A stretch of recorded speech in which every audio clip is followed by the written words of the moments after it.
ciertas habilidades o con superdotación. Hay como distintos matices de lo que es tener un coeficiente diferente, un poquito más avanzado que el resto de los niños de su propia edad. Hay cifras muy importantes de un informe muy reciente sobre los niños que tienen esta condición en Uruguay. Y para comenzar vamos a conocer el caso de Valentino Silva, que ahora tiene 10 años, pero al año y medio empezó a hablar.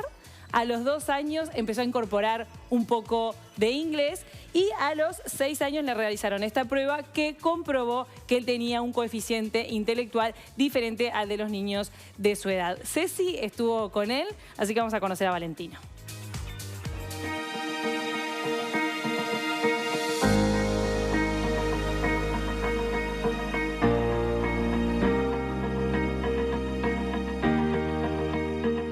Muy chiquito, empezaste a mostrar como alguna cosa bastante distinta a los niños de tu edad, ¿no? Como que tenías algunas capacidades de aprender a hablar más rápido, de aprender otras cosas. ¿Qué te han contado de tus capacidades cuando tenías así meses o poquitos años?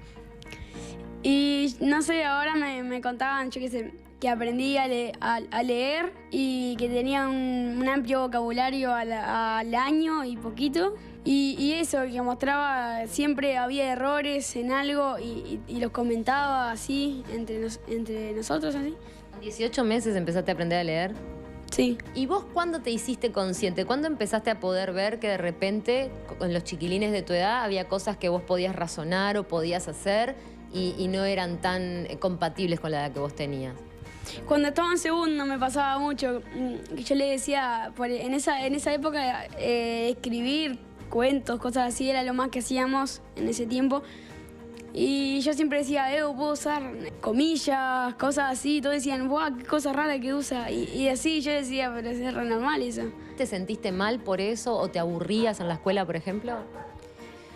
Aburrirme me pasó toda la vida, siempre o me ponía a dibujar o algo, porque siempre me pasaba eso de aburrirme. Porque los trabajos los terminaba y no tenía muchas cosas para hacer. ¿Cuándo te enterás de que realmente tu cerebro de repente estaba por encima del coeficiente intelectual de los demás? Cuando me lo dijeron oficialmente, estaba en cuarto. Un día salí de la escuela después de hacer varios exámenes o cosas así.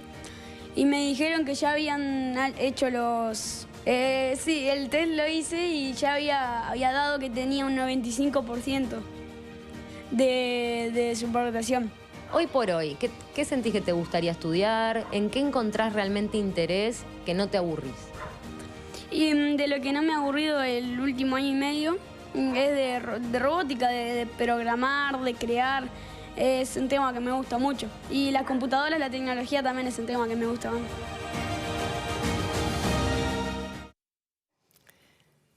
Es asombrosa la historia. Sí, lo tenemos acá, Valentino, en los estudios de tarde o temprano, está detrás de cámaras, que vino también acompañado de su familia. Y uno piensa, hace empatía, ¿no? A mí si me tocara un hijo con estas características, ¿qué haría, no? Porque en un principio uno como madre dice, lo que yo quiero es que mi hijo sea feliz, que esté bien, que emocionalmente esté bien, que cumpla cada una de las etapas que tiene que cumplir de acuerdo a la edad, pero también de acompañar esa mente tan brillante que puede llegar a marcar la diferencia en el mundo, ¿no? Sí, de repente puede ser un gran aporte. Totalmente. Sobre todo eso, sobre los desafíos que presentan los padres, estuvo conversando la mamá de Valentino, Ximena.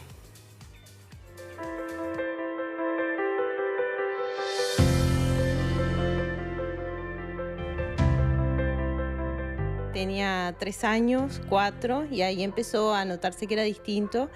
Y después ya en la parte escolar, que ahí sí, al tener que quedarse quieto y 4 horas sentado y todo, empezó a dificultar con los otros compañeros y eso. Y me llamaban día por medio, 2 veces por semana, que Valentino se movía para acá, se movía para allá, distorsionaba la clase y tal. Y ahí empezó todo.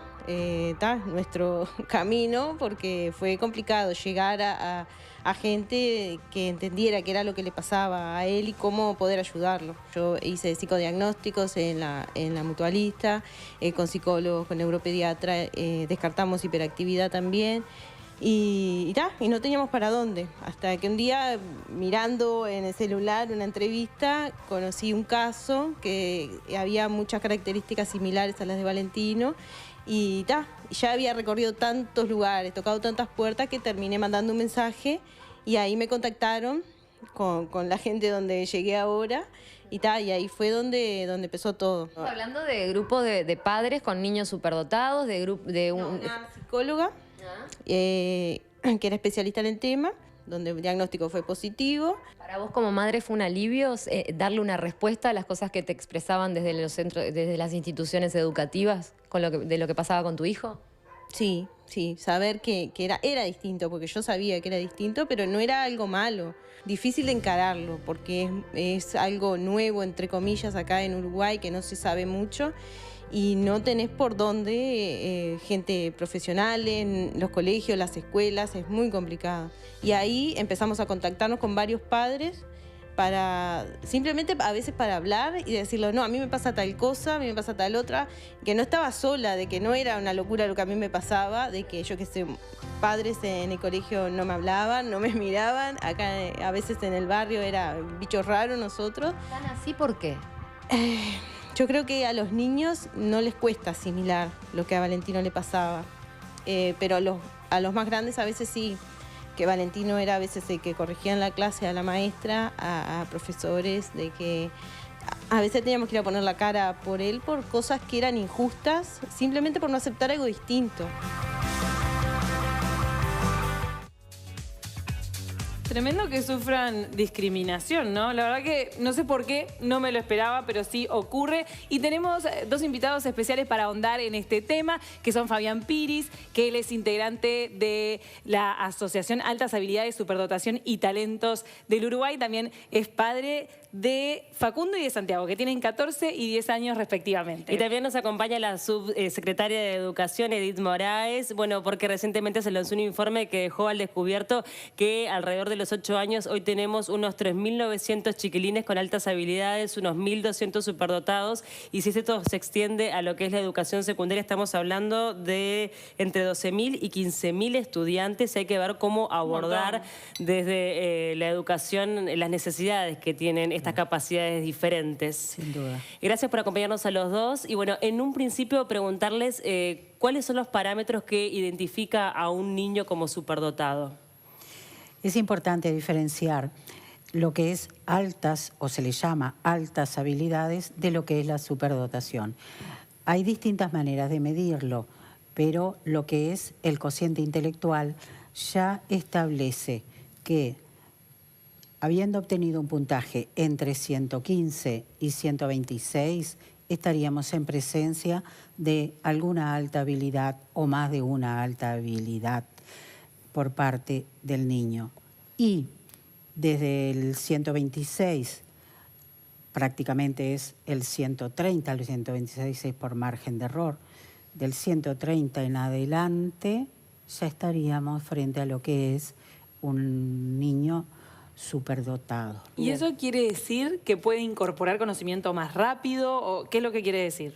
No, quiere decir que tiene una capacidad intelectual general de mayor potencial y es general. Lo que cuando hablamos de personas no es solo lo que hace a la estructura cognitiva lo que define su persona o su personalidad. Hay otros elementos. Entonces, suele haber un equilibrio entre los aspectos emocionales y los aspectos intelectuales. Bien. Cuando estamos en presencia de una sobredotación, a veces ese desequilibrio se manifiesta de manera que aparece muy cargado lo que tiene que ver con los aspectos intelectuales en desmedro de aquellos aspectos más sociales, claro, o emocionales. Porque los chiquilines no dejan de tener la edad que tienen y creo que ahí, claro, Fabián, vos como papá te enfrentás al principal desafío de cómo hago que mi hijo siga siendo niño, pero también acompasando sus habilidades y reforzándolas, porque en realidad son mentes brillantes, excepciones que pueden llegar a marcar la diferencia. En tu caso, tus dos hijos tienen superdotación. ¿Cómo fue que te diste cuenta? Mirá, todo comenzó con mi hijo más grande. Él había sufrido algunos episodios de bullying en la escuela así como decía Valentino, que generalmente se ríen o no tienen puntos de conexión, no tienen puntos de interés con sus compañeros. Y a partir de todo eso llegó un momento en el que el bullying fue extremo y empezamos a buscar algunas alternativas, algunas con la institución y algunas por fuera. En la institución, a donde concurría, no tuvimos respuesta y el problema para la institución era él, porque como decía ¿Era Edith, privado o público? Era privado. Y dijimos que a qué edad. 10 años tenía. A los 10. Ya había 10, 11 recorrido años. un trecho. Claro. Y al mismo tiempo, además del bullying, él en las clases, ¿qué demostraba?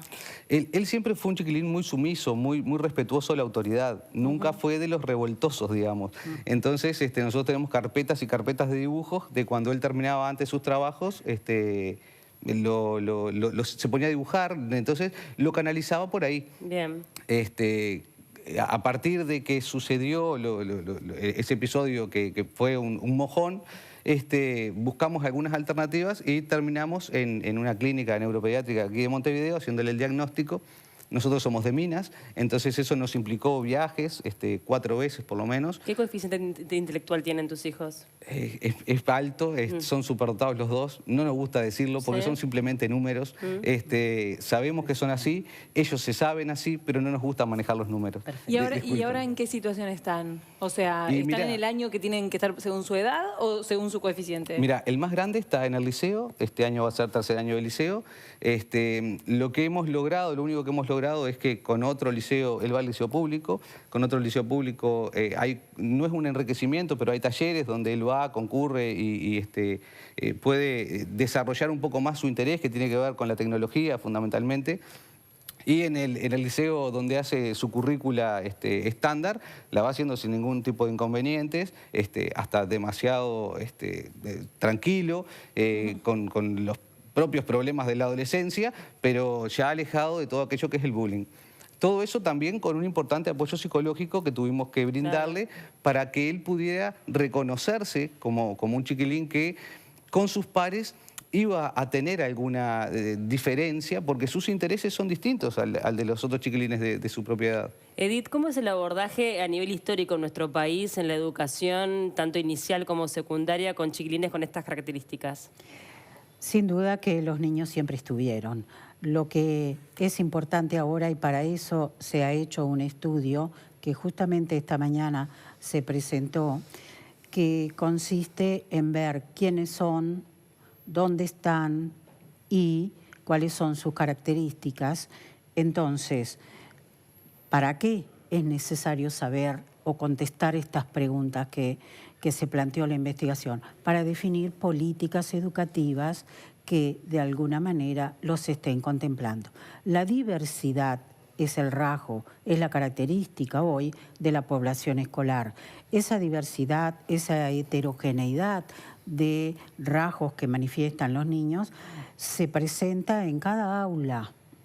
Sin embargo, lo más complejo y el desafío que se está presentando hoy es trabajar con la diversidad dentro del aula. O sea, que lo que se propone como actividad no sea el mismo ejercicio para todos, la misma actividad para todos, sino abrir una... Claro, y también puede pasar con niños con TEA, que también participen del mismo grupo diverso, entonces que se le den tareas a cada uno diferente. De parte de los padres, ¿ustedes por dónde creen que pueden ir las soluciones? O sea, por ejemplo, ¿qué es lo que más les alerta a ustedes? Y nosotros creemos que es imprescindible para estos chicos que exista un verdadero enriquecimiento curricular. Porque a nosotros como padres, nosotros hemos creado una asociación, no sé si lo habían comentado, pero hemos creado una asociación que se llama ASTUY, es la abreviatura de Altas Habilidades, Superdotación y Talentos Uruguay, donde tratamos de englobar todas las realidades de los padres que pasamos por situaciones como estas. Porque cuando te dan un diagnóstico, vos no sabés para dónde vas a salir. Y de repente, de un momento a otro, te encontrás con esta realidad y empezás a buscar... ¿Cuántos padres hay ahora en la asociación? Hoy somos 80 personas más o menos nucleados en un grupo de WhatsApp. Tratamos de hacer reuniones a través de videoconferencias porque estamos en el sur del Río Negro, fundamentalmente localizados. No hemos logrado traspasar la barrera del Río Negro, pero esperemos llegar porque estos chicos están en todo el país y están en todos los contextos. Y desde la asociación, ¿qué les parece, por ejemplo, un primer punto a atender? ¿El tema de la diversidad dentro del aula o por otro lado? Para nosotros el primer punto como asociación es desmitificar a los chicos. Ese es el primer punto que nos parece clave que la sociedad entienda que estos chicos tienen necesidades especiales también, educativas, pero también que tienen que ver con lo social, con lo psicológico, porque ellos necesitan insertarse, estar insertos en la sociedad también, a pesar de que sean más rápidos para aprender o tengan intereses distintos a los de sus compañeros. Entonces creemos que ese es el primer punto a atender. Y lo otro es lo que ya empezó a hacer el MEC. Nosotros con el MEC hemos tenido muchas reuniones. La primera fue allá por el año 2017 en un consejo de ministros en Minas. Y lo que pedimos es que se los identifique, porque estos chicos están en muchos lados del país, están en todos los contextos, y queremos que, nosotros queremos aportar nuestro granito de arena como grupo de padres. Nosotros no somos técnicos, pero entre todos vamos teniendo charlas a través de WhatsApp donde las realidades de unos y otros son muy similares. Estos chicos en su gran mayoría son chicos que necesitan la justicia. Ellos siempre están buscando que las cosas sean justas a su entender, son muy lógicos en su razonamiento, y esas características cuando un padre los ve en un hijo, de repente piensa que es así porque es la educación que les están dando en la casa. Nosotros no nos dimos cuenta hasta que alguien nos vino a decir de afuera. Claro. No queremos que eso les pase a otros, y por eso creemos en este grupo de padres que nos hemos juntado en Astuy, que era necesario iniciar esta asociación para que desde la sociedad civil organizada, hoy estamos inscribiéndonos en el MEC, podamos aportar nuestro granito a la familia, porque esto no está solo en el ámbito educativo, también está en el nivel de la familia. Para nosotros es todo un desafío, ¿no? Totalmente. Bueno, y a propósito de este tema, Mario García, que él es diputado del Partido Nacional electo por el departamento de La Valleja, se acercó a esta asociación, a este grupo, y también presentó un proyecto de ley que fue aprobado por unanimidad en diputados, que bueno, lo que busca es justamente poder abordar desde la ANEP a estos chiquilines para que puedan sacar a flote todas sus habilidades.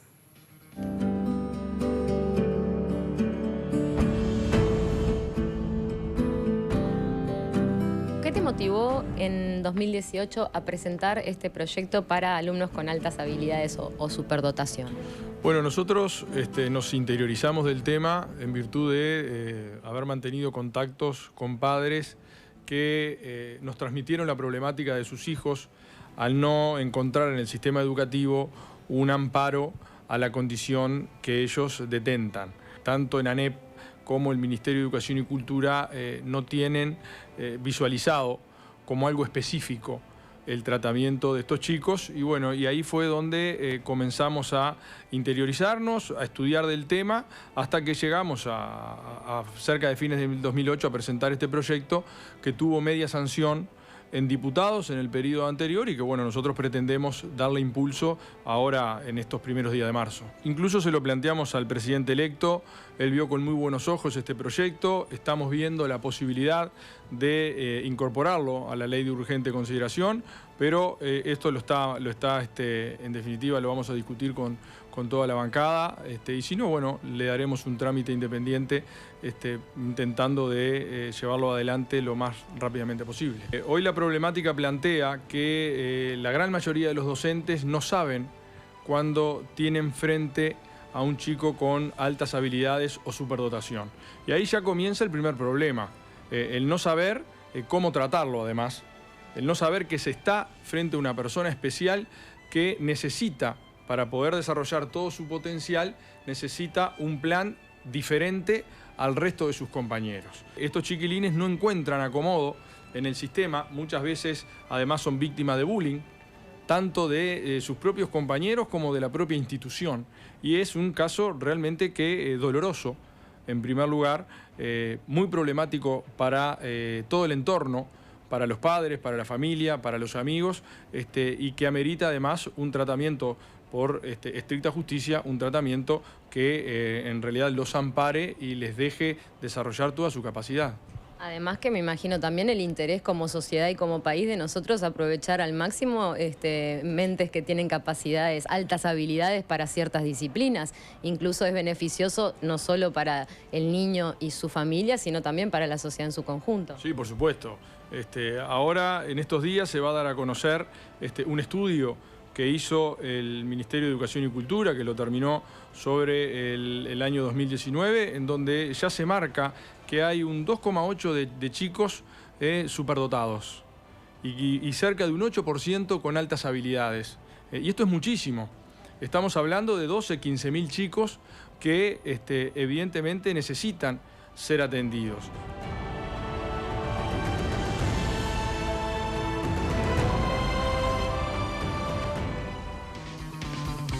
Entonces ya sería un avance identificarlos. Claro, en realidad este sería como el primer paso, pero de todas maneras lo hablábamos también mientras veíamos el tape, la necesidad de continuar con este camino y de poder fomentar las habilidades, porque a veces la superdotación es específica con determinada área, puede ser la música, la danza, la tecnología. Es infinito. Sí, esta rueda empezó a girar, era lo que nosotros pretendíamos desde Astuy. Creo que no puede parar. La investigación lo que permite es demostrar que estamos en los parámetros internacionales, con la cantidad de chicos que tienen superdotación y que tienen altas habilidades. Y que la ley que lo que hace es obligar a las instituciones a identificar a los chicos, termina englobando todo en algo que técnicamente Edith seguramente pueda explicarlo mejor que yo, pero que les va a aportar a los chicos lo que están necesitando. Bueno, muchísimas gracias Fabián y Edith por acompañarnos. La verdad, y qué interesante es esta rueda que ustedes empezaron a girar en conjunto con sus esfuerzos, porque hay que darles herramientas a ellos para que crezcan y que después sean un gran aporte para nosotros. Y estos 5.000 chiquilines encuentran la forma de encauzar todo ese potencial que tienen, el día de mañana somos un país súper desarrollado. Pero lo que importa es que este avance, que lo estamos calificando como tal, como muy valioso, es la evidencia para elaborar y diseñar la política educativa diversificada. Ahí recién van a aparecer los aspectos pedagógicos y didácticos. Y creo que esa es la etapa que viene. Y esa es la etapa que queda por hacer y donde juega un papel muy importante aquí institucionalmente la NEP y particularmente para atender desde temprana edad el Consejo de Educación Inicial y Primaria, con el cual hemos estado trabajando permanentemente en este estudio. Y hay varios colectivos también que se van a beneficiar. Sin Otros duda. padres que también se van a beneficiar de que se tenga en cuenta la diversidad a la hora de enseñar. Muchísimas gracias por su compañía. Qué interesante este tema. Pero ahora vamos a dar vuelta a la página y nos vamos a Edificios con Historia, a conocer la historia de nuestro edificio